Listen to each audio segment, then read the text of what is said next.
에브리데이 보약밥상 봄봄봄봄봄이었어요.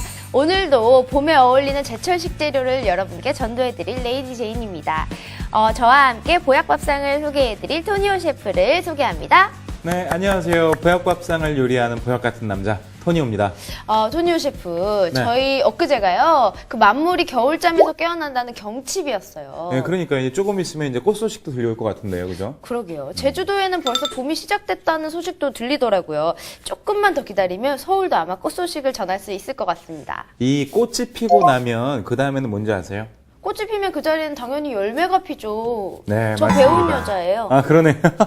생물학 좀 할 줄 아는 여자네요. 그럼요. 네, 이 점점 봄이 무르익을수록 열매도 많아지고요. 이 보약밥상도 더욱 풍성해질 것 같은데요. 네. 네. 누구보다 봄이 반가운 에브리데이 보약밥상. 오늘도 한번 신나게 출발해 보도록 하겠습니다. 네, 좋습니다. 그럼 제인 씨 오늘 보약밥상 주제 한번 소개해 주시죠.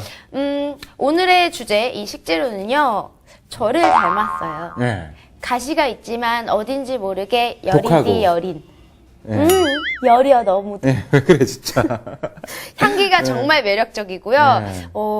색깔도 참 곱고 누가 봐도 딱 저라고 할 수 있지 않을까 네. 그런 생각이 들어요. 속상하네요, 정말. 자, 보약밥상 오늘의 주제 공개합니다.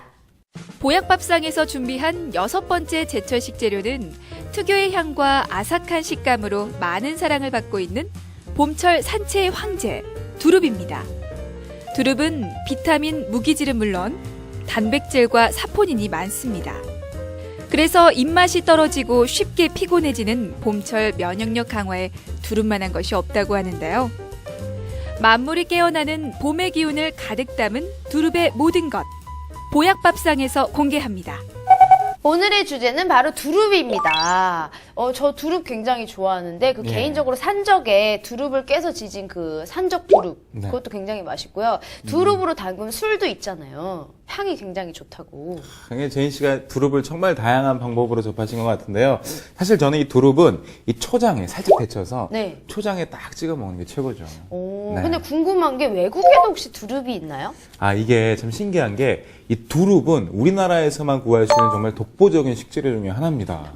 그렇군요. 근데 저도 개인적으로 두릅 향을 굉장히 좋아하긴 하지만 요즘 아이들은 두릅 향에 대해서 조금 거부감을 가질 수도 있을 것 같고 사실 20대나 아니면 30대 주부님들은 두릅으로 요리하는 경우가 요즘 많이 없는 것 같아요. 예, 그 요즘에는 그 어머니들이 이 두릅이 뭔지도 모르시는 분들도 계세요. 네. 그리고 아이들이 그러니까요. 예, 이 향이 독특하기 때문에 잘 안 먹으려고 하는데 요리법만 조금 바꿔서 네. 뭐 튀겨준다거나 하는 방식으로 요리를 해주시면 정말 맛있게 또 두릅을 즐기실 수가 있습니다. 근데 또 제가 알기로는 이 두릅이요 식재료뿐만 아니라 굉장히 약재로 쓰일 정도로 굉장히 네. 몸에 좋은 성분들을 많이 가지고 있다고요. 예, 맞아요. 이 동의보감에 보면은 이 성질이 평하고 독성이 없다고 그래서 삶아서 나물이나 김치를 만들어 먹기도 했다고 해요. 예. 근데 오늘 두릅이 조금 어려운 게 사실 그 두릅이 모양에 따라서 또 이름이나 이런 종류도 굉장히 천차만별이라고 하던데 네. 맞나요? 맞습니다. 우리가 먹는 두릅은 보통 참두릅이라고 하는데요. 네. 이 두릅나무가 다 크면 키가 3m에서 4m 정도가 되거든요. 근데 키가 너무 큰 나무 같은 경우에는 밑둥을 달라주면 되고요. 이 두릅나무에서 올라오는 새순이 네. 바로 두릅입니다. 이 엄나무 새순에서 나는 두릅을 바로 또 개두릅이라고 합니다. 네. 근데 두릅을 뭐 산에서 땄다는 사람도 있고 들판에서도 난다고 하는데 이 두릅이 자랄 수 있는 환경이란 게 어떤 건가요? 이 두릅나무 같은 경우에는 햇빛이 드는 자리 마른 땅을 좋아하고요. 숲이 울창한 곳보다는 나무가 듬성듬성 있는 바위산에서 잘 자란다고 해요. 그리고 번식력이 좋아서 금방 군락을 이루고요.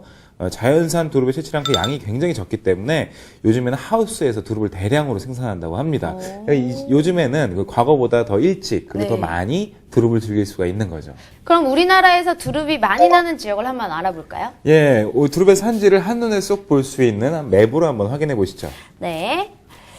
일단요, 노지두릅이 나오기 전 참두릅 생산량의 90%를 무려 차지하고 있는 곳, 바로 경기도 가평입니다. 네. 네, 그리고요, 땅두릅 전국 생산량의 40%를 차지하는 충남 금산입니다.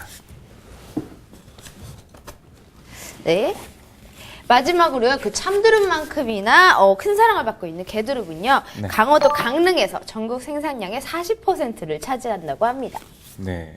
이 두릅을 재배하는 데서 가장 중요한 것이 바로 온도하고 환기, 그리고 또 물 같은 거거든요. 네. 근데 이 온도를 18도씨에서 20도씨 정도로 유지해 주고요. 깨끗한 공기화물을 공급할 수 있는 산간 지역에서 이 청정 환경이어야만 네. 이 두릅을 재배할 수가 있는 거죠. 아, 그렇군요. 그러면 사람이나 뭐 두릅이나 물이나 공기가 깨끗한 곳에서 잘 자랄 수 있는 거예요. 네, 맞습니다. 네, 그럼 이번에는 전문가분을 모시고 두릅이 가진 영양에 대해 알아보도록 하겠습니다. 식품영양학과 차윤아 교수님, 안녕하세요. 안녕하세요. 식재료에 대한 정확한 정보를 전달해드리는 식품전도사 차윤환입니다. 네, 선생님, 저희가 지금 두릅에 대해서 이야기 나눠보고 있었거든요. 네. 선생님 두릅 좋아하세요? 좋아하죠. 저는 두릅을요, 네. 살짝 데쳐가지고요, 거기에 초장 찍어서 소주랑 먹는 걸 좋아합니다. 그치. 아, 네. 두 분이 아무래도 이제 좀 나이가 있으시다 보니까 초장에 찍어 먹는 걸 굉장히 좋아하시네요. 나이가 아니라 이 초장의 두릅입니다. 그리고 거기에 또 술이 빠지면 안 되고요.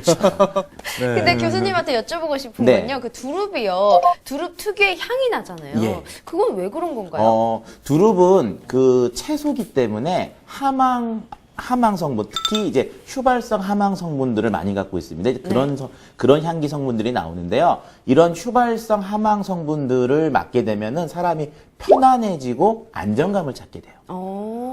그런데 반대로 꽃이나 과일향들은요, 알데히드나 에스테르 같은 것들을 많이 갖고 있는데, 이런 건 이제 행복하고 막 사람을 들뜨게 되죠. 네. 그래서 이제 공부를 한다든지 차분해질 때 이런 채소나 야채를 많이 먹고, 그 다음에 그 향을 느끼면 정서적으로 안정을 찾습니다. 그럼 두릅은 어떤 영양 성분으로 이루어져 있나요? 두릅은요, 네. 채소지만 단백질이 5%나 함유되어 있습니다. 아, 네. 거기다가 특히 양질의 단백질들이 많이 들어가 있기 때문에 굉장히 독특한 영양 성분이죠. 특히 이제 칼슘이나 인, 그리고 이제 비타민 B1, 그 다음 비타민 C 등도 많이 갖고 있어요. 네. 특히 두릅은요, 인삼과 같은 종입니다. 그래서 인삼의 활성을 내는, 생리 활성을 내는 사포닌 성분도 들어있기 때문에 굉장히 건강에도 좋고요.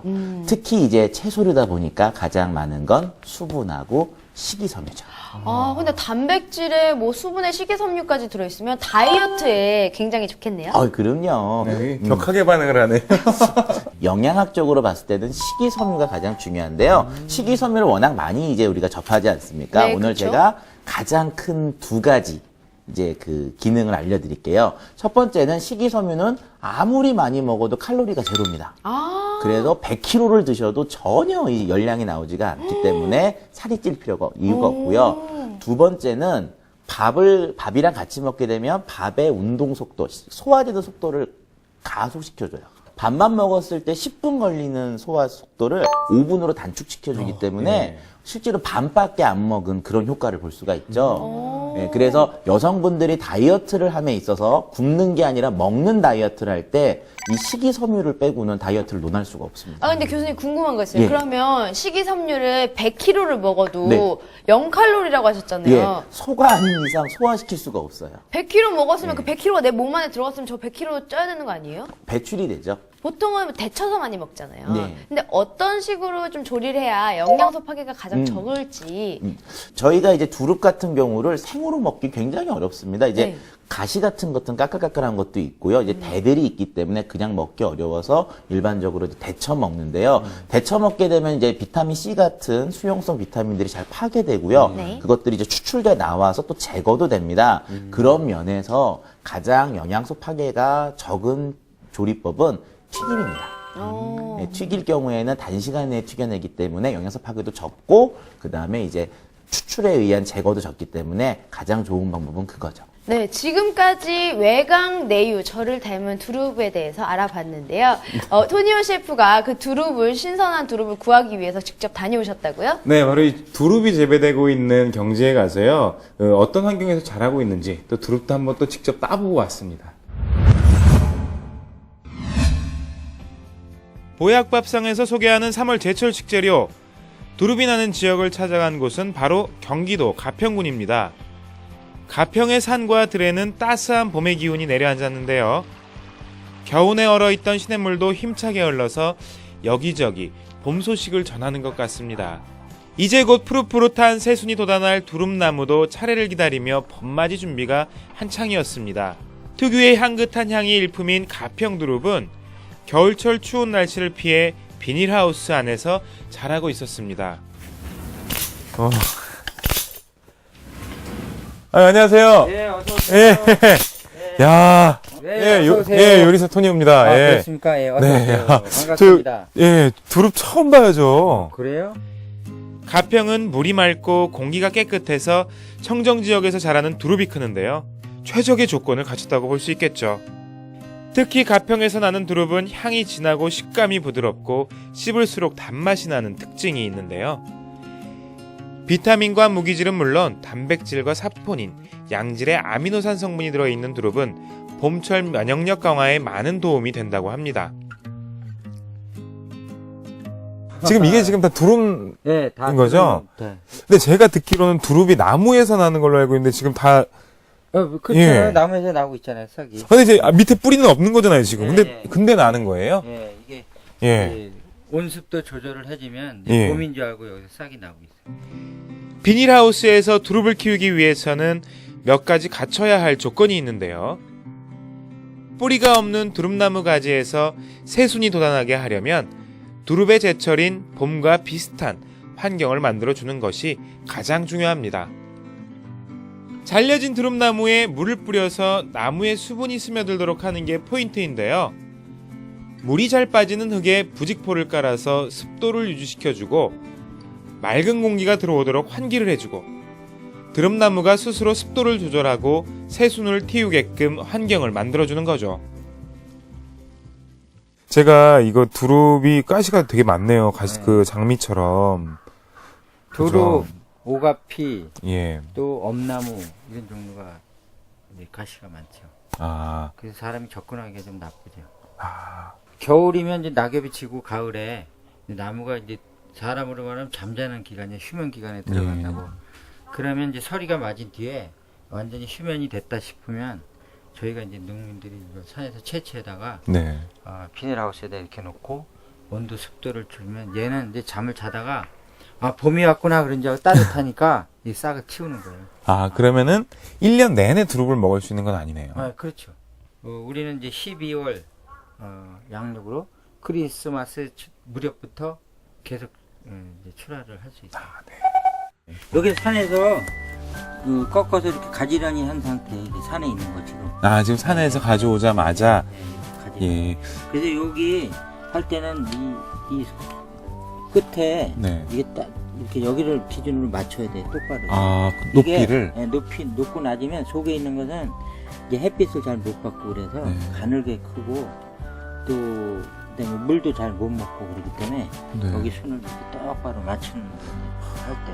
그리고 예, 어떻게 되나요? 물을 뿌려 계속. 아, 여기다 물을 뿌려요? 네, 물을 뿌려주면 이 나무가 이제 좀 수분을 흡수해요. 네, 촉촉해지겠죠. 그러면 이제 이와 같이 단단해져요. 네.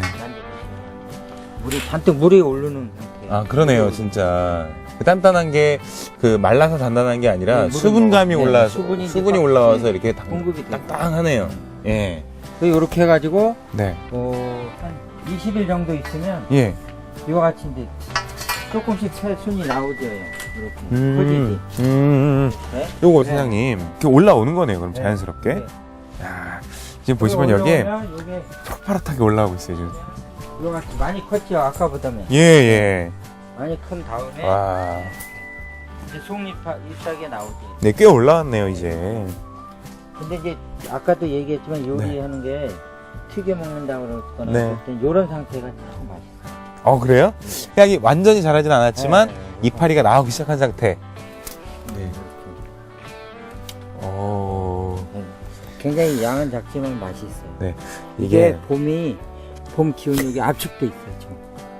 저희 사장님 이거, 그래서 일본에 예. 바이어가 와서 이거를 두릅을 사가겠다고 그래서 예. 그 사람들이 제시하는 게 요 상품이에요. 큰 거 필요 없고 요 상품 예. 기준으로. 그 이태리 유럽에 보면요 아티초크라는 게 있거든요. 아스파라거스라는 것도 있고 근데 그런 것들하고 조금 비슷하게 생겼습니다. 먹어볼까요 한번?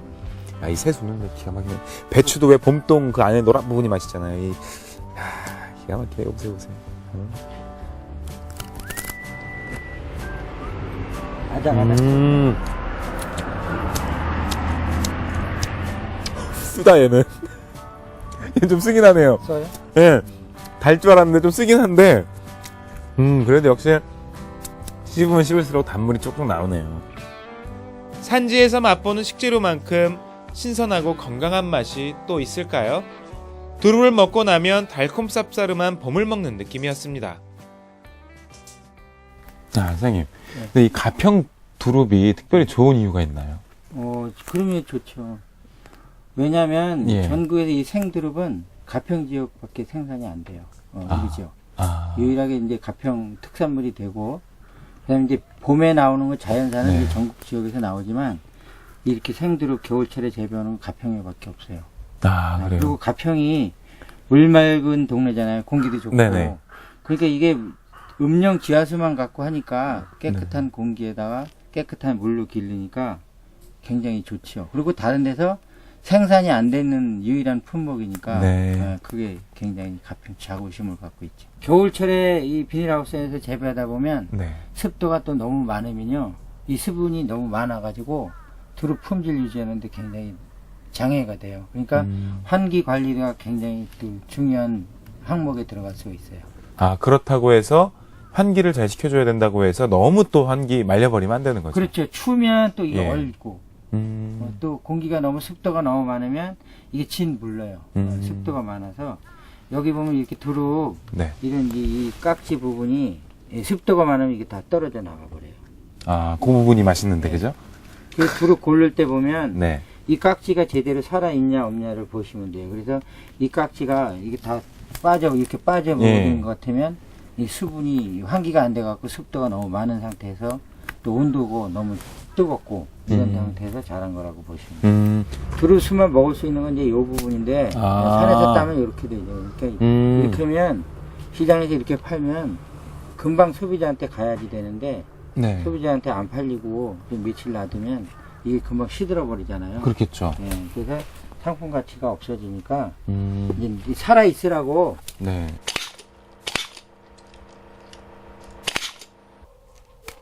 예, 이거 제가 먹어볼게요, 이거. 예. 네. 그냥 먹으면 되는 건가요? 예, 그냥 먹어도 되고. 산지 와서 먹어보면 막 그냥 요리 아이디어가 막 떠올라요, 진짜. 토끼가 토끼. 야, 사장님 여기 이 두릅 재배하시면은 두릅은 원 없이 드시겠어요, 그죠? 그렇죠. 근데 처음에는 좋은 거는 아까워서 다 팔았는데 네. 이제는 안 그래요. 좀 바뀌었어. 아까운 거, 좋은 건 다 드시고. 좋은 거 하나 넣고 진짜 탐스러운 거는 이거 먹자. 그리고 내가 먹거든. 청정 지역 경기도 가평에서 자라는 3월 제철 식재료 두릅을 한번 만나봤는데요. 특유의 두릅 향과 아삭한 식감으로 봄을 알리는 두릅. 자칫 나른해지기 쉬운 봄, 면역력 강화에 좋은 두릅으로 기력을 충전해보는 건 어떨까요? 몰랐는데 두릅이 정말 깨끗한 환경에서만 자라는군요. 근데 지금 저희 앞에 이제 두릅이 이렇게 준비가 되어 있는데 저는 궁금한 게 참 두릅스럽게 생겼어요. 이 두릅이라는 이름의 유래가 어떻게 되나요? 옛날에 이제 문헌을 보면은 동의봉에 보면 두릅을 둘홉 또는 둘욱이라고 불렀기도 하고요. 지방에서는 또 두릅이라고도 불렀습니다. 그래서 네. 옛날부터 그 두릅이라는 이름으로 이제 불려왔던 걸로 생각이 됩니다. 지금 이게 껍질을 데치지 않은 두릅이 있고요. 네. 지금 이 가시가 굉장히 많아서. 예. 이거 이렇게 만지면 찔릴 것 만져보세요, 같은데. 한번. 따가워요. 예, 엄청 단단하죠. 찔리면 피납니다. 조심하세요. 예, 그러니까 손질할 때 조심하셔야 되고요. 보통 이렇게 데쳐서 이렇게 먹고는 하죠. 네. 두릅을 꼭 데쳐 먹는 이유 중에 하나는 이 데치게 되면 생 두릅일 때보다 훨씬 좋은 변화들이 많이 있습니다. 그래서 네. 색이나 맛 그리고 향 이런 여러 가지 변화들이 생기기 때문에 저희는 꼭 데쳐 먹는 쪽으로 이제 식문화가 발달이 된 거죠. 일단 어떤 변화가 있는지 일단 먹어보면서 얘기하도록 하죠. 네.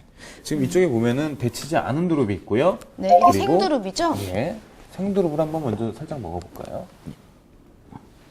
약간 쓴맛이 좀 강하고 아무래도 그냥 산나물 같은 그런 특유의 풀향 같은 게 이제 좀 크게 느껴지네요. 두릅은요, 그 논문 결과를 보면은 사람 체중 1kg당 5g을 먹어도 독성을 전혀 나타내지 않는 정말 무독한 채소로 분류가 되거든요. 그래서 생긴 가시가 있지만 가시 때문에 막상 화학적인 독성 물질들을 만들지 않는 채소로 네. 보시면 됩니다. 그러면 이렇게 데친 지금 두릅도 준비가 되어 있는데 데쳐서 먹는 경우에는 어떤 변화가 있는지 한번 맛부터 보실까요? 예.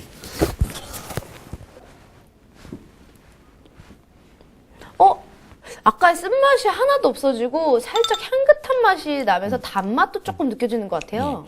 이게 데치게 될 경우에는 이제 그 아까 향 같은 것들이 물에 녹아 나와서 네. 그런 것들이 좀 약해지는 면이 있습니다. 하지만 물을 흡수하기 때문에 조직적으로는 좀 더 부드러워지고 유연해지죠. 특히 이제 이 안에 있는 공기 같은 것들이 제거가 되면서 원래 본연의 색보다 더 녹색이 짙어지는 그런 형태를 취하게 됩니다. 저도 한번 먹어볼까요? 네. 어때요? 나무 향이에요. 나무 향인데 기분 나쁜 나무 향이 아니라 정말 부드럽고 은은하게 입안에 퍼지는 그런 아주 좋은 기분 좋은 나무 향입니다. 생이면 생인대로, 그리고 또 뭐 이렇게 데치면 데친 대로 그만의 매력이 있는 식재료인 것 같아요. 두릅은 보통 일반적으로 이렇게 구매를 할 수 있잖아요. 네. 근데 이렇게 구매를 하면 얼마나 보관을 할 수 있는 건가요? 제가 개인적으로 데치고 난 두릅을 냉장고에서 20일 동안 지난 후에 먹은 적이 있거든요. 네. 어떻게 별로 권하고 싶진 않습니다. 아무 탈은 안 문제는 났어요. 없었나요? 예, 탈은 안 났어요. 예, 아셔야 될 게 저희가 이제 음식을 먹고 탈이 나는 거는 그 안에 병원균이 자랐을 때 탈이 나거든요. 그러니까 균이 일반 균들이 자라면 탈이 안 납니다. 네. 그러니까 두릅 같은 경우는 균이 잘 자라지도 않고요. 그리고 이제 채소다 보니까 그런 균들이 잘 안 자라지만 그래도 이제 조직적인 어떤 기호적인 면에서는 20일은 너무 긴 기간이었습니다. 근데 어머님들이 보통 이제 채소 같은 거 조금 오래 먹으려고 막 냉장고에 아니면 냉동 보관도 하고 막 이러거든요. 그런 경우에는 혹시 좀 유통기한상 문제는 없는 건지? 냉동 보관에 대해서는 아셔야 될 것들이 있어요. 이제 물이라고 하는 게 얼면 부피가 늘어납니다. 네. 그러면서 채소나 육류에 있는 조직들을 망가뜨려요. 상처를 주게 되죠. 네. 특히 냉동고를 너무 이렇게 광신하시는 분들이 있는데요. 저희 어머니가 그런 게 그 냉동고에 진짜 오만 음식이 다 들어있어요. 오만 가지가. 저는 개인적으로 저희 집 냉장고에는 이무기가 산다고 얘기합니다. 뭐 어떨 때는 막 2년 된 막 떡이 나오고 이러더라고요. 네, 맞아요. 그래서 저도 이제 수업하다 보면은 여성분들한테 가장 많이 받는 질문 중에 하나가 선생님 저기 재료를 만큼 샀는데 냉동시켜도 괜찮은가요? 그럼 얼마나 도대체 두고 먹으려고 그러는 건지. 예. 냉동을 하게 되면은 기본적으로 식품적인 위해는 많이 줄어듭니다. 하지만 식중독 중에 리스테리아라고 하는 식중독이 있어요. 네. 이 균은 영하 18도씨에도 죽지가 않습니다. 그렇기 때문에 냉동고가 비위생적으로 관리가 되면은 그런 리스테리아의 문제가 있기 때문에 너무 맹신하고 사용하시는 거는 좀 피하는 게 나을 것 같아요. 근데 두릅이 이렇게 뭐 몸에 좋다 지금까지 이렇게 말씀을 해주셨는데 어떤 식재료들이랑 같이 먹어야 영양소적으로 좀 밸런스가 잘 맞을지 궁금해요. 두릅은 보시면 아까 데쳐서 먹으면 향 같은 것들이 이렇게 강하지가 않습니다. 네. 다른 것들과 충돌이 나는 경우는 없죠. 그래서 저희가 일반적으로 육류나 또는 이제 마늘과 같은 향이 많은 것들과 어울려도 충분히 좋은 효과를 볼 수가 있습니다. 특히 이제 식이섬유를 많이 함유하고 있어요. 특히 이제 네. 대부분들이 있고 무겁기 때문에 잎만 먹는 채소에 비해서는 훨씬 식이섬유 섭취에 좋기 때문에 일반적으로 아무 음식과 섞어도 큰 문제는 없습니다. 그럼 시너지 효과가 좀 특별히 좋은 그런 식재료도 있을 것 같아요. 가장 좋은 거는 그 육류, 그 다음에 당분류 같은 거죠. 이제 식이섬유가 워낙 많이 들어있고 충분히 양을 공급할 수 있기 때문에 우리가 다이어트로 먹는 것들 있지 않습니까? 그런 것들과 어울렸을 때 가장 상승 효과가 좋다고 볼 수 있죠. 저는 이 소고기를 얇게 펼쳐가지고요. 거기다가 소고기를 굽는 거야. 소금 후추간 해서. 그런 다음에 거기다가요. 두릅 데친 거를 올리고 마늘 구운 거를 올린 다음에 쌈장을 하나 이렇게 딱 넣고 말아가지고. 그렇죠. 그래서 그러니까 네, 소주 한 토니오 셰프 말로만 그러지 네. 마시고 지금 저희가 키친으로 갈 거거든요. 키친에서 직접 지금 말씀하신 그대로 요리를 네. 한번 선보여 주시기 바랍니다. 네, 알겠습니다. 그래서 제가 직접 골라온 가평 두릅으로요. 정말 맛있는 요리 만들어 드리도록 할게요. 네, 키친에서 만나요.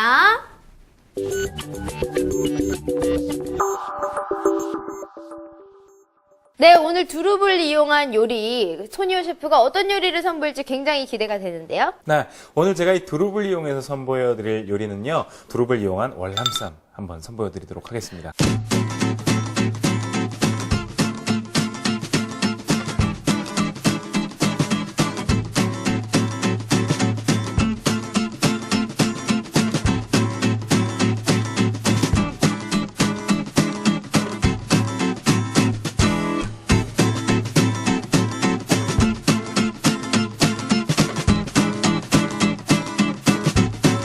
먼저 월남쌈부터 지금 네. 재료가 준비가 돼 있어요. 먼저 그 월남쌈에 들어가는 채소.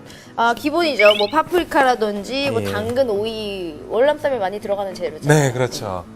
제인 씨 좀 도와주시겠어요? 네, 저도 반으로 한번. 잘라주시면 되고요. 손 조심하시고요. 네. 이렇게 써는 건가요? 네.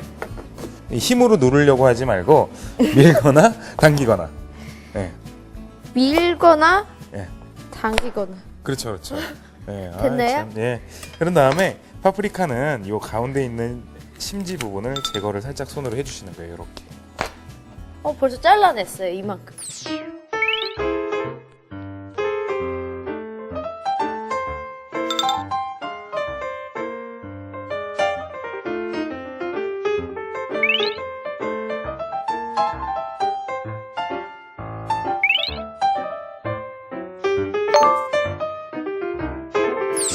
근데 이렇게 채소류를 데칠 때 소금을 넣는 이유는 뭔가요? 야, 간을 좋은 하기 질문이에요. 위해서인가요? 간을 하기 위해서가 아니라요. 물론 약간의 그런 의미도 있겠지만 그런 것보다는 더 강한 게 일단은 채소가 가지고 있는 고유의 색상도 더 살려주고 그리고 씹는 아삭아삭한 식감도 더 높여주기 때문에 소금을 넣는 거예요. 네. 그렇군요. 근데 저희가 지금 오늘 월남쌈 요리를 하고 있잖아요. 네네. 근데 굳이 월남쌈이라는 메뉴를 네. 고른 이유가 있을까요?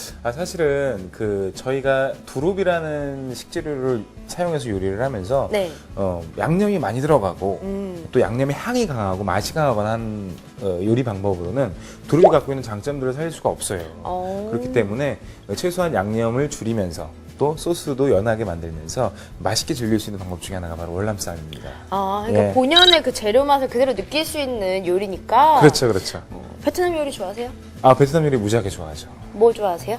저 같은 경우에는 쌀국수가 가장 대표적인가요? 저도 쌀국수 좋아해요. 좋아해요. 혹시 홍석천 씨 가게 가봤어요? 가봤죠. 거기 맛 괜찮아요. 우리 방송에서 다른 방송인 얘기하지 마요. 네, 알겠습니다.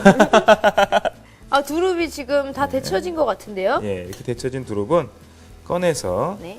찬물에 헹궈 주시면 되겠습니다.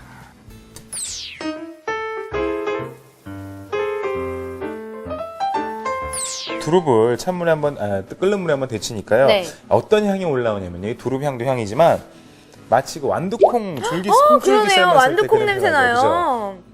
네. 고소하면서. 자, 벌써 이게 이 완두콩 향 나는 거 딱 맡으면서요. 벌써부터 이제 맛이 어떨까 기대가 되는데요, 저는. 네.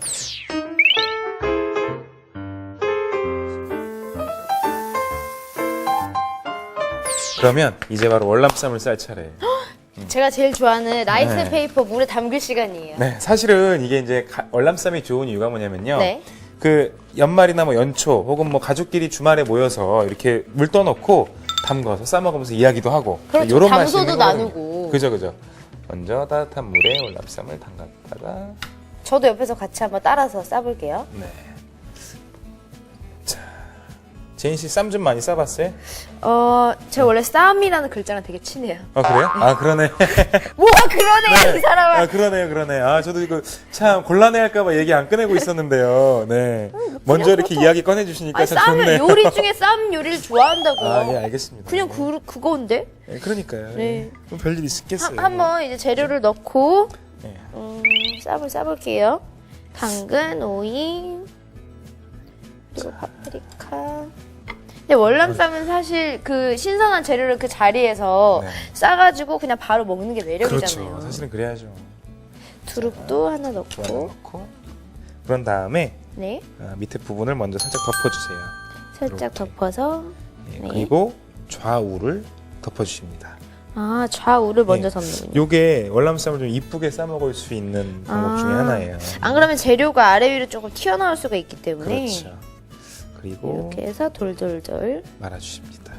마치 파는 것 같지 않나요? 와, 완벽한데요? 네, 그죠. 저 이거 베트남식 그 레스토랑 가면은 파는 월남쌈 그 모습 네. 그대로 제가 만드는데 어떤가요? 저 최고예요, 최고. 완벽하죠? 네. 자, 이런 식으로 싸주시면 되고요. 네. 그런 다음에는 또 같이 곁들여 먹을 수 있는 드레싱이 좀 필요하겠죠. 네. 제가 두릅과 잘 어울리는 드레싱으로 뭘 선택했는지 아세요? 글쎄요. 네, 바로 땅콩 요거트 드레싱입니다. 땅콩 요거트 드레싱이요? 예. 뭔가 고소하면서도 그죠. 요거트와의 조화가 어떨지 좀 기대가 되는 맛인데.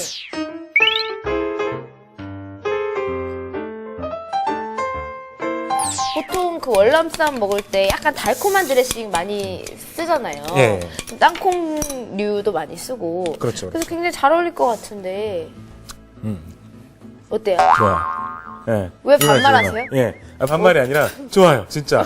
예. 먹어볼래 한번? 왜 반말하세요? 존댓말 하겠습니다. 네. 맛있죠?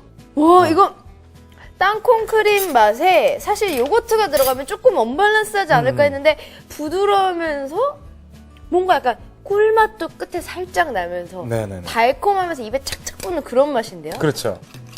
뭐 넓은 접시가 있으면 넓은 접시에 담아주셔도 되고요. 이렇게 좀 작은 접시가 있으면 아, 데코레이션과 함께 살짝 드레싱을 곁들여서 보기에도 정말 색깔의 조화도 그렇고 네네. 정말 예쁜데요? 그죠. 월남쌈 하면 좀 약간 거추장스러운 요리다 이렇게 생각하는 분들이 많은데 지금 저희가 여러분 앞에서 뚝딱 해보였듯이 이게 네. 사실은 되게 간단한 요리네요. 네, 맞습니다. 그리고 주의해 주실 점이 있는데 두릅의 향을 살려야 되잖아요. 네. 그렇죠? 드레싱은 적게 사용해 주셔야 하고요. 다른 채소, 곁들여 먹는 채소들은 두께를 아주 얇게 썰어 주셔야만 오. 네, 두릅의 향을 또 살려가면서 요리를 하실 수가 있습니다. 네, 잘 알겠습니다. 네. 지금까지 토니오 셰프의 두릅을 이용한 월남쌈 요리였습니다.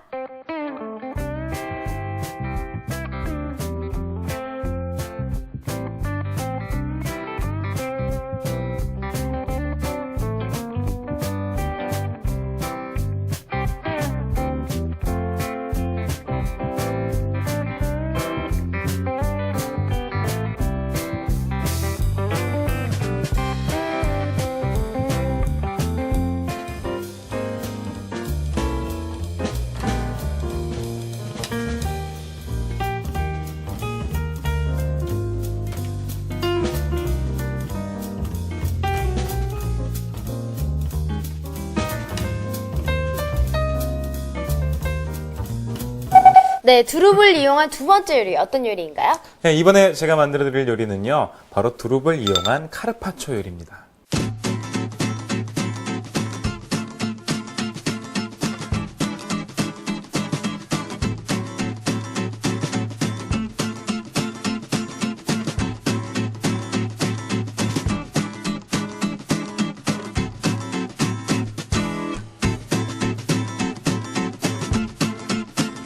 카르파초? 카르파초가 뭐죠? 카르파초가요. 들어본 것 같은데 카르파초? 네, 아마도 이태리 레스토랑에 가서 아마 들어보셨을 거예요. 네. 예, 뭐 이 식재료들을 육류나 뭐 어류 이런 것들을 얇게 이제 잘라서 네. 그 윗부분만 살짝 익혀서 먹는 요리를 카르파초라고 이야기를 합니다. 오, 네. 그렇군요. 그러면 살짝 뭐 소고기 카르파초 뭐 이런 것도 네. 말이 되는 건가요? 그렇죠. 소고기 카르파초도 말이 되는 거죠. 오, 그리고 뭐 광어 카르파초, 연어 카르파초, 참치 카르파초 다 되는 거예요. 연어 카르파초 들어본 것 같아요. 네, 연어를 얇게 잘라서 윗부분만 살짝 익힌 거죠. 그럼 오늘 네. 토니오 셰프가 이용할 재료는 네, 재료는 바로 광어입니다. 광어와 네. 두릅을 이용한 카르파초. 예, 최대한 두릅의 향을 살리기 위해서 향이 강하지 않은 생선을 택하다 보니까 네. 흰살 생선인 광어를 한번 택해봤어요. 궁금한데요. 네. 먼저 광어는 이렇게 횟감용으로 포를 떠서 준비를 해주시는 거예요. 네. 그런 다음에 얇게 썰어서 준비를 네. 해주십니다.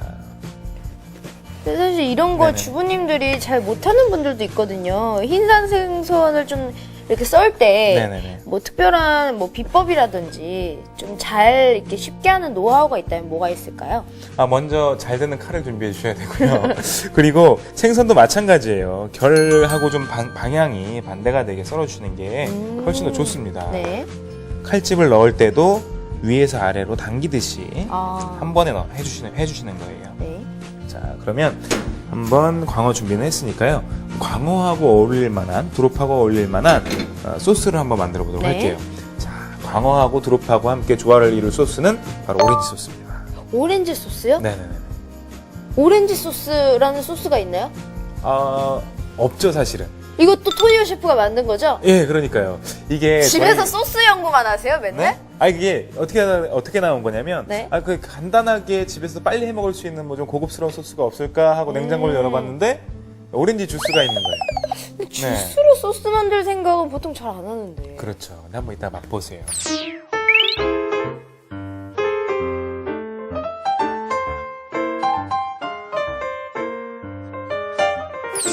자, 저희가 만들어 놓은 소스. 네. 오렌지 소스를. 오렌지 소스를 접시에 담아주십니다. 근데 이 오렌지 네. 소스를 가정에서 좀 만들기는 힘들 수도 있을 것 같아요.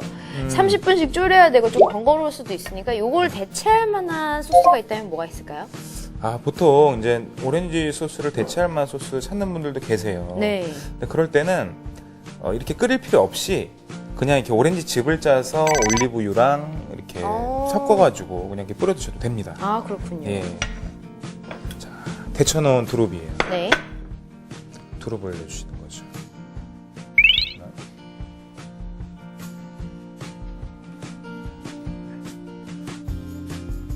이거 이렇게 하니까 약간 무슨 앤디 워홀의 작품 같지 않아요? 오, 예쁜데요? 여기다가 아까 썰어놓은 광어 있죠? 네. 광어 횟감을 올려주시는 거예요. 아, 그럼 광어를 익혀서 먹는 게 아니라 회채로 그냥 같이 두릅과 말아서 먹는 건가요? 살짝 겉부분만 익혀줄 건데요. 자, 생으로 먹으면 조금 식감이 조금 아주 좋진 않겠죠, 그죠? 그래서 버터를 위에다가 뜨거운 버터를 뿌려서 순간적으로 익혀줄 거예요. 아, 그래서 겉에를 네. 살짝 익혀주는 거군요. 네네. 그럼 원래 카르파초라는 요리가 그 재료를 직접 팬에 올려서 살짝 겉에를 익히는 게 아닌 거거든요. 여러 가지 방법이 있습니다. 오븐에 넣고 살짝 익힐 때도 있고요. 네. 직접적으로 불을 쏴서 익히는 경우도 있고요. 오. 팬에 살짝 익혀서 덮는 경우도 있어요. 아, 그렇군요. 네. 그러면 자. 이제 버터 소스를 만들어야 되겠네요. 네.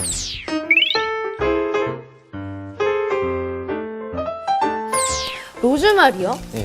근데 로즈마리는 살짝 솔잎 향이 되게 강하게 나잖아요. 네네네. 사실 그리고 누구나 집에 로즈마리가 있는 건 아니거든요. 이게 그렇죠, 만약에 그렇죠. 준비가 안 됐다면 좀 대체할 만한 재료는 없을까요? 로즈마리가 없을 때는 사실은 그 로즈마리하고 향이 같은 건 없거든요. 네. 근데 여기에 어떤 걸 넣어주시면 되냐면 저희 혹시 냉이 같은 거 기억하세요? 아, 그럼요. 예, 냉이 같은 걸로 향을 내서 올려주셔도 굉장히 좋습니다. 아, 그렇군요. 예. 버터 소스가 이렇게 이렇게 완성인가요? 로즈마리 향이 올라오자마자 버터를 살짝 올려주시면 되는 거예요. 아, 그러면 광어의 겉부분이 지금 겉부분만. 뜨거운 버터 때문에 그렇죠. 살짝 익게 되는 익겠네요. 거죠. 예, 그렇죠. 장식을 하는군요. 네, 장식을 해주시고 파슬리 가루 또는 후추 같은 걸 살짝 뿌려서. 근데 마무리 지금 해주시면 완성이 거의 네. 된 요리를 보니까 약간 이탈리안 레스토랑에서 왜 흔히 네. 먹는 그 술안주 같다는 느낌이 들거든요. 왠지 이제 광어 횟감이 예. 들어가서 그런지 몰라도 네네네. 이게 좀 이 요리가 같이 잘 어울릴 만한 주류가 있을까요? 있죠. 이제 화이트 와인이나 샴페인 굉장히 잘 어울리고요. 오. 네, 그리고 또 저희 그 정종류의 술들 있죠. 도수가 조금 낮은. 네, 그렇습니다. 그런 이렇게 술들이 오늘의 요리와 굉장히 잘 어울리는 술이라고 할 수가 있습니다. 근데 사실 뭐 지금까지 제가 여러 번 다른 식재료들을 대체할 만한 네네. 식재료들을 여쭤봤는데 여기서 두릅을 좀 대체할 만한 식재료도 있나요, 혹시? 왜냐면 이건 예. 이탈리안 요리인데 네네네. 이탈리안에는 두릅이 없잖아요, 실제로. 네, 있죠. 이 두릅 말고요. 아스파라거스를 사용해서 이태리에서 요리를 많이 하는 편이에요. 비슷하네요. 네네네, 그죠, 그죠. 오. 되게 신기한 거는 아까 전에 제가 그 맛이 좀 틀리다고 했잖아요. 네. 근데 이 두릅이 갖고 있는 천연 향이 있다면 아스파라거스도 또 그만이 갖고 있는 또 특이한 향이 또 있거든요. 그래서 오늘의 요리하고도 굉장히 잘 어울리는 그런 궁합이라고 할 수가 있겠습니다. 이렇게 해서 광어 카르파초 요리가 완성이 됐습니다. 완성했습니다.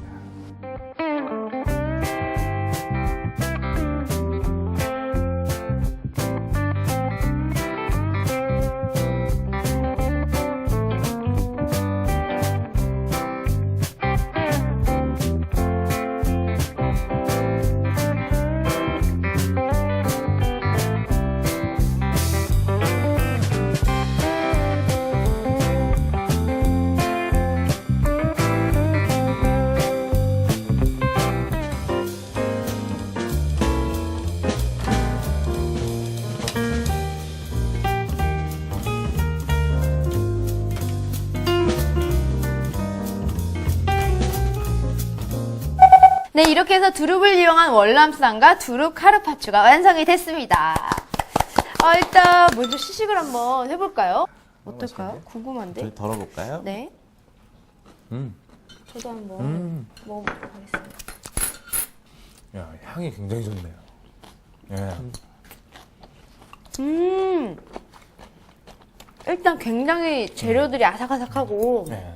식감이 좋으면서 예. 마지막에 드레싱 맛이 뭔가 고소하게 여운을 네. 남기네요. 근데 전 두릅 맛이 이런 맛인 줄 몰랐어요. 저는 드레싱이 좀 많이 달 줄 알았는데 달지 않고 약간 깨 같은 그 고소한 맛이 나서 그래서 오히려 좀 더 예. 인상이 깊었던 것 같습니다.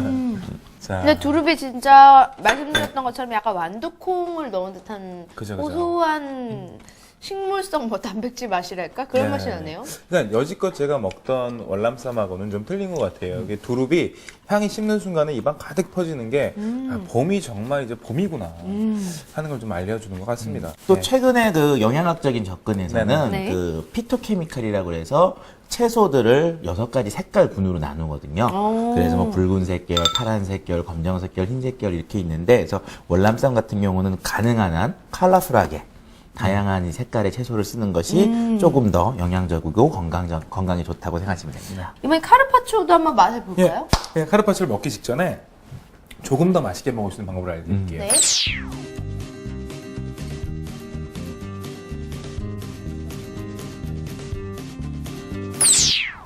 궁금해요. 어떤 맛일지. 어떤가요? 좋아요, 좋아요. 처음에 이 드레싱의 맛이 소스의 맛이 다소 강할 수가 있어요. 그런데 처음에 소스가 한번 개운하게 입안을 헹궈주고요. 그 다음에 두릅이 씹히기 시작을 해요. 그러면서 두릅 향이 입안 가득 퍼지고 거기에 광어살의 부드러움까지 더해집니다. 그리고 로즈마리 향과 빵가루의 아삭함 그리고 아몬드의 고소함이 전체적으로 좀 조화를 잘해주고 있네요. 근데 네. 광어 약간 그 회도 아닌 것이 그렇다고 뭔가 이렇게 익힌 생선도 아닌 것이 네. 딱 씹었을 때 그냥 부드럽게 착착착 씹으면서 뭐가 육즙이 싹 흘러나오는데 예. 맛이 묘하네요. 묘하죠. 거기다가 예. 두릅 향이랑 같이 어우러지니까 두릅 향이 그 광어를 싹 감싸주는 느낌. 저는 아까 이제 설명할 때 두릅은 마음에 편안함을 주는 네네. 향이고 이제 과일이나 꽃향은 이게 스윗한데 네. 그게 이제 그 소스에 과일의 어떤 오렌지 과일의 느낌과 그 다음에 두릅의 향이 섞이면서 편안함과 어떤 화사함을 같이 줘서 그 겨울에서 봄으로 넘어가는 어떤 그때를 딱 잘 표현한 듯한 느낌? 네. 네, 그래서 굉장히 감동적이었어요. 그게 감성적인 어떤 표현력이었어요. 예. 네.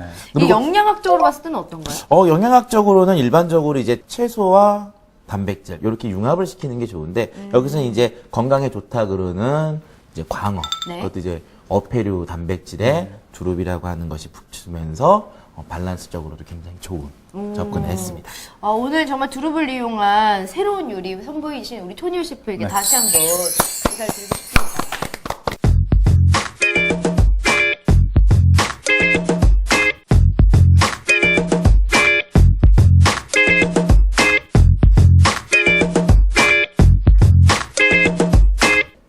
건강한 식탁 만들기 프로젝트 보약밥상. 오늘은요 조금 생소할 수 있는 두릅이라는 네. 제철 식재료로 여러분들께 소개를 해드렸는데요. 산채의 황제라고 불릴만 하다 그런 생각이 듭니다. 네. 오늘 어떠셨어요?